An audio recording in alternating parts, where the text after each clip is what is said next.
Believe me. 28 years old. Systems engineer for a mid-sized logistics firm. Standard issue STEM lord. Make 120K a year, drive a paid-off 4Runner, own a modest 2-bedroom house in the suburbs. Lift 4 times a week. Strict diet, strict routines, strict life. Never really had luck with women. Too logical, too blunt, zero games. Tired of the Tinder carousel. Tired of women who think the office is a personality trait. Tired of competing with 300 simps for a girl who brings nothing to the table but debt and trauma. Decide to focus on myself. The monk mode coped. Build a deck in the backyard. Upgrade the server rack in the basement. Life is quiet. Life is efficient. Life is empty. Be one rainy Tuesday in November. Stop at a local bookstore coffee shop to kill time before a vendor meeting. See her, sitting in the corner reading a physical book. Not scrolling TikTok. Not taking selfies. Just reading. Crime and Punishment. Aesthetic check JPG. Messy bun, oversized sweater, minimal makeup. Looks like she hasn't slept in a week, but in a cute, tragic way. Solid 8-10, maybe a 9 if she cleaned up. The fixer-upper instinct in my lizard brain activates. Approach her. Expect to be shot down instantly. Is the seat taken? She looks up like a deer in headlights. Huge, terrified doe eyes. And no, go ahead. Voice is soft, barely a whisper. Sit down. Open my laptops. Pretend to work. Can feel her looking at me. Do you like Dostoevsky? She jumps a little. I relate to the guilt. Weird flex, but okay. We start talking. Her name is Clara. 24 years old. Works as a freelance editor, explains the books. Shy, incredibly shy. No eye contact for the first 20 minutes. Tells me she moved here 6 months ago for a fresh start. Red flag 1. Now I ignore it. Everyone wants a fresh start. Exchange numbers. She pulls out an iPhone 7 with a cracked screen. Ancient tech. I don't really like technology, she says. I don't have Instagram or anything. My heart literally skips a beat. A girl in current year with no social media. The unicorn. The holy grail. I have found the trad wife promised land. Fast forward 3 months. We are inseparable. Clara is perfect. The chameleon archetype in full effect, though I didn't see it then. She adapts to everything I like. I like steak, she learns to cook the perfect ribeye. I like silence, she sits in the room with me while I code, not saying a word. I like efficiency, she reorganizes my kitchen, labels everything. The sex is different. Not wild, not kinky. Intense. Desperate. She clings to me like she's drowning and I'm the only driftwood. Tells me I'm the first man who ever made her feel safe. Safe. She uses that word a lot. I just want to be safe with you, Anon. Makes me feel like a god. Makes me feel like the protector. The builder and the savior archetypes merge. I will build a fortress for this woman. I will fix whatever broke her. The first cracks appear around month 4. We're at a restaurant. Nice place downtown. I'm paying, obviously. She's laughing at something I said. Suddenly she freezes. Face goes pale. Eyes lock onto the entrance. We need to leave. What? We haven't even ordered. Anon, please now. Hand is shaking so bad she drops her water glass. Shatters everywhere. People staring. She's hyperventilating. I throw a 50 on the table and drag her out. In the car, she curls into a ball in the passenger seat. Sobbing. Who was that, Clara? Silence for 10 minutes. Finally, the story comes out. The narrative. It was him, my ex. Let's call him Kyle. According to Clara, Kyle is a monster. Rich, powerful, abusive. Beat her. Controlled her. Threatened to kill her if she ever left. That's why she has no social media. That's why she has a burner phone. That's why she moved cities. That's why she's a ghost. He said he'd find me, she whispers. He said he'd ruin anyone I was with. I look at this trembling girl. Rage fills me. Primal male protective instinct override. He touches you, he dies, I say. Cringy internet tough guy line, but I meant it. She looks at me with wide, tear-filled eyes. You promise you won't let him take me? I promise. Sign the contract right there. Didn't read the fine print. Month 6. She moves in. Brings almost nothing. 2 suitcases of clothes. A box of books. No furniture. No keepsakes. No photos of family. I cut them off, she says. They sided with Kyle. They liked his money more than they loved me. Isolation tactic. Or just a tragic backstory. I buy it hook, line, and sinker. She transforms my house. It stops being a bachelor pad. Becomes a home. Candles, throw pillows, fresh bread baking when I get home from work.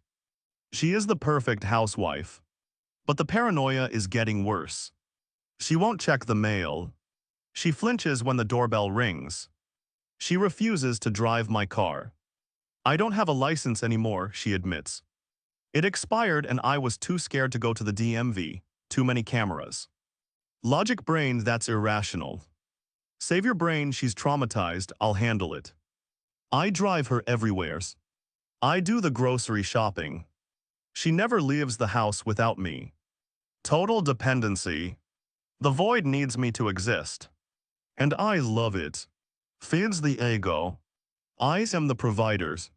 I am the only thing standing between her and the abyss. Month 9. The incidents start ramping up. I come home from work. Clara is sitting in the dark in the closet, holding a kitchen knife. Someone was outside, she says. I saw a black sedan, it sat there for an hour.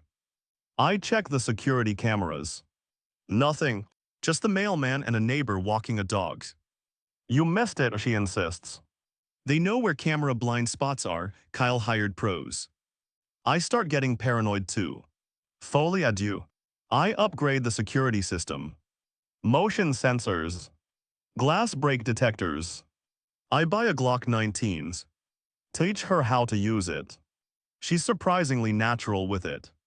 My dad took me shooting, she says. First time she's mentioned her dad positively. Usually he's part of the cabal that betrayed her. We are living in a fortress. Me and her against the world. Sex becomes even more intense. Hysterical bonding. She starts talking about marriage. I want to change my name, she says. If I take your name, I'll be harder to find. Plus, I want to have your babies. I want to give you a son. The ultimate biological hook. I am 28. I want a legacy. I want to protect. Let's do it, I say. Let's get married. The ring. I spent $8K on a custom ring. Simple, elegant. Propose in the living room because she won't go out to dinner. She cries, hysterical crying. Yes, yes, yes. We plan a courthouse wedding for next week. No guests, she says. Just us witnesses provided by the court. I don't want anyone to know. Fine by me. Save money on a wedding. Put it towards the future kids. Phase 1 blindness is complete. Entering Phase 2 anxiety pattern recognition. 3 days before the wedding. I'm at work. Receive a call from an unknown number. Usually ignore. Pick it up for some reason. Hello? Is this Anon? Voice is male, deep, tired. Who is this? My name is Robert. I think you're living with my daughter. Heart stops. Who? Elena, you probably know her as Clara or maybe Sarah. Adrenaline dumped. Listen, buddy, I don't know who you are, but if you're Kyle, I swear to God. Silence on the other end. Heavy sigh. Kyle, is that the name she's using for the abusive ex this time? The calmness of his voice chills me. There is no Kyle, son, there never was. She's sick, she needs help. She's not safe to be around. I hang up. Block the number. Shaking. It's a trick. It has to be a trick. Kyle found my numbers. Kyle is trying to gaslight me. I rush home. Clara is in the kitchen making stew. Looks like an angel.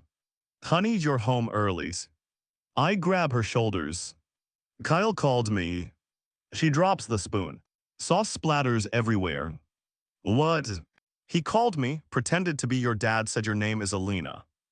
Watching her face is like watching a computer reboot. Shock, calculation, terror, collapse. She falls to the floor. He found us, oh God, he found us. He's going to kill me, he's going to kill you. We have to run, Anon, please, we have to run tonight. She's hyperventilating, clawing at her neck. He's not my dad is dead. Kyle mimics voices, he uses software. Sounds plausible. Deepfakes are a thing. Voice synthesis is real. I'm a systems engineer, I know this tech exists. Confirmation bias kicks in. Pack a bag, I say. We're going to a hotels. We stay in a motel 2 towns over. Pay cash. I leave my phone off. She's clinging to me all night. Shaking. We need to leave the state, she whispers. We can go to Montana or Alaska. Just you and me. Start over. You can work remote, right? I start doing the maths. Selling the house. Quitting the job. Leaving my parents. Leaving my friends. For her. For us. It feels romantic. It feels like a movie. But in the back of my head, a tiny voice. The engineer voice. Why did the guy on the phone sound so sad? Why did he know the name Sarah? Why does Clara have no digital footprint at all? Not just no social media. I ran a background check on Clara Miller, the name she gave me last month. It came back clean. Too clean. No credit history.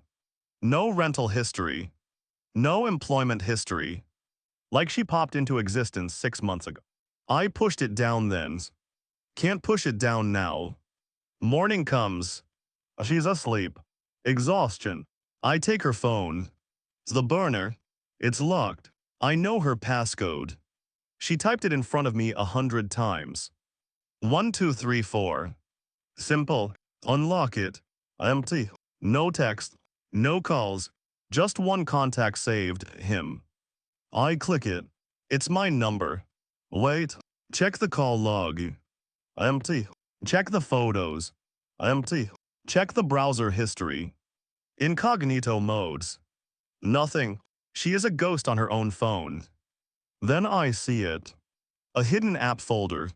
Looks like a calculator app. I open it. Requires a password.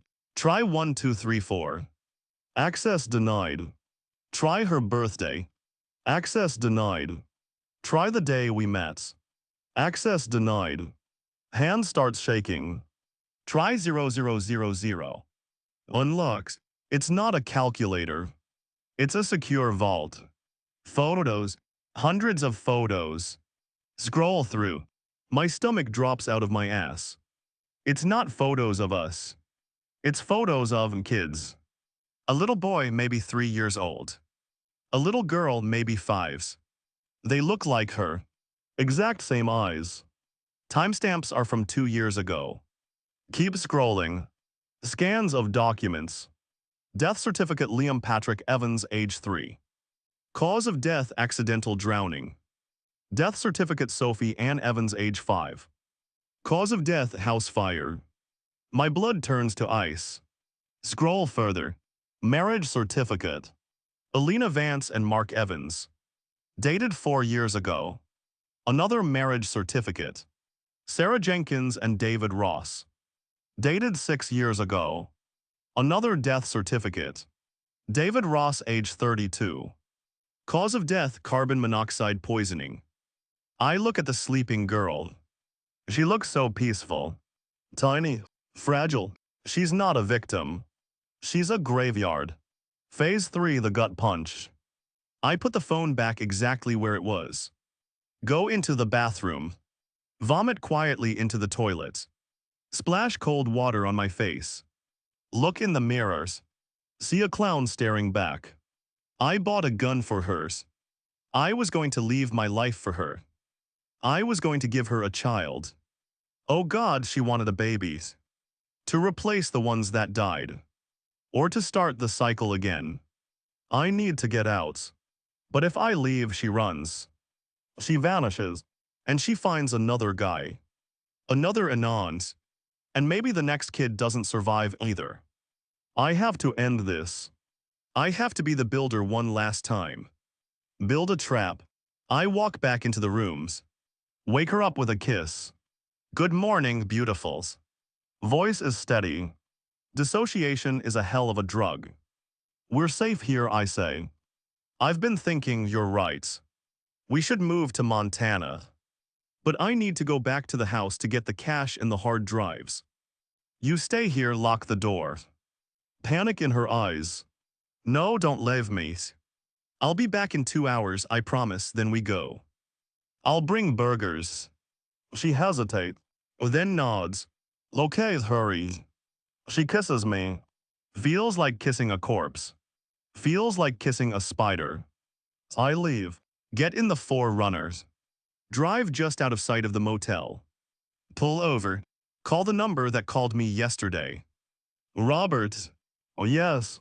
You were right, her name is Elena. Silent. Where is she? Motel 6 off I-95, room 112. Stay there, do not approach her. I'm calling the detective handling her case. Case? What case? Arson, insurance fraud, suspicion of homicide. She's been on the run for 18 months. She has photos of kids, I say, voice cracking, dead kids. Robert sighs, a sound of infinite pain. Those were her sister's kids she was babysitting. The fire, they couldn't prove she said it, but she cashed the life insurance policies she forged in her sister's name. She's a monster, son, a chameleon. She mimics emotion, but she doesn't feel it. She just consumes. Wait in the parking lot across the street. 20 minutes later. 2 unmarked cars. 3 cruisers. Silent approach. No sirens. They talk to the manager. Get the key card. Stack up on the door. I watch from 200 yards away. Detached. Like watching a movie. They breach. Shout, police, show me your hands. I expect screaming. I expect crying. I expect the terrified girl I know. Silent. They drag her out. She's not crying. She's not shaking. She's walking tall. Head up. Face is stone cold. The mask has slipped.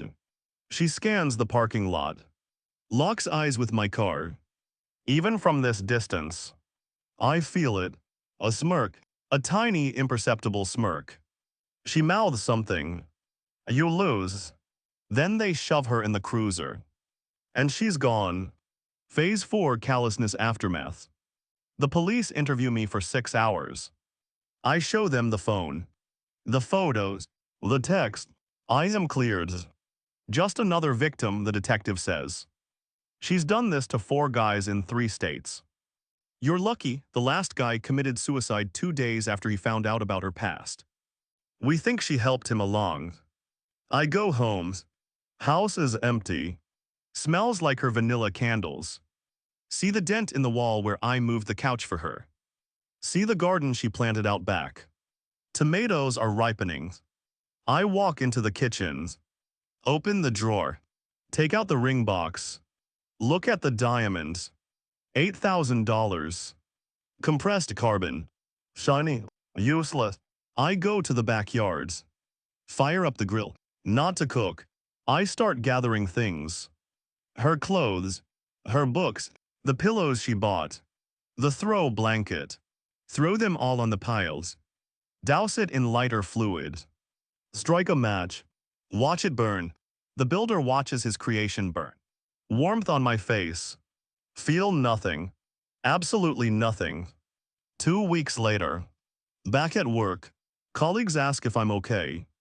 You look tired, Anons. Just working late, I say. Optimizing the system. I delete my dating apps. Delete my social media. Sell the house. Too many ghosts. Move into a high-rise apartment downtown. Concrete. Glass. Sterile. No guest room. No kitchen for baking bread. Just a server rack and a bed. I go to the gym 6 times a week now. Lift until my muscles tear. Pain is real. Pain is honest. Iron doesn't lie. Iron doesn't have a secret family. Iron doesn't fake a personality. Sometimes I see a girl in the library, reading a book, shy, innocent, and I feel a spike of adrenaline. Not attraction, fear, revulsion. I see the predator beneath the skin. I see the void. I walk away. I don't save anyone anymore. I just survive. Be present day. Get a letter from the prison. No return address, but I know who it is. Heavy paper. Night handwriting. I hold it over the shredder. I should shred it. Curiosity wins. Open it. Single sheet of paper. It was real for a moment, the safety. I really did like your cooking. P.S. I'm pregnant, it's yours. Stare at the paper. World tilts. Recontextualization too. The timeline matches. The hysterical bonding sex right before the arrest. She won. Even in a cage she won. She has the anchor. She has the legacy. She has the piece of me I can never get back. I look out the window at the city lights. Millions of people. Millions of lies. I pick up the phone. Dial the lawyers. I need a paternity test. And I need to terminate parental rights. Scorched earth. Voice is flat. Dead. The boy who wanted to be a father is gone. The man who remains is just a biological machine. Executing code. Minimizing risk. Awaiting system shut down. MFW, I realized love is just a buffer overflow exploit for the human brain. MFW, the cost of simping was my soul. Don't save them anons. She's not shy. She's hiding. She's not trauma dumping. She's programming you. Stay in the gym. Stay alone. Stay safe. It's just your turn. And sometimes, your turn ends in a body bag.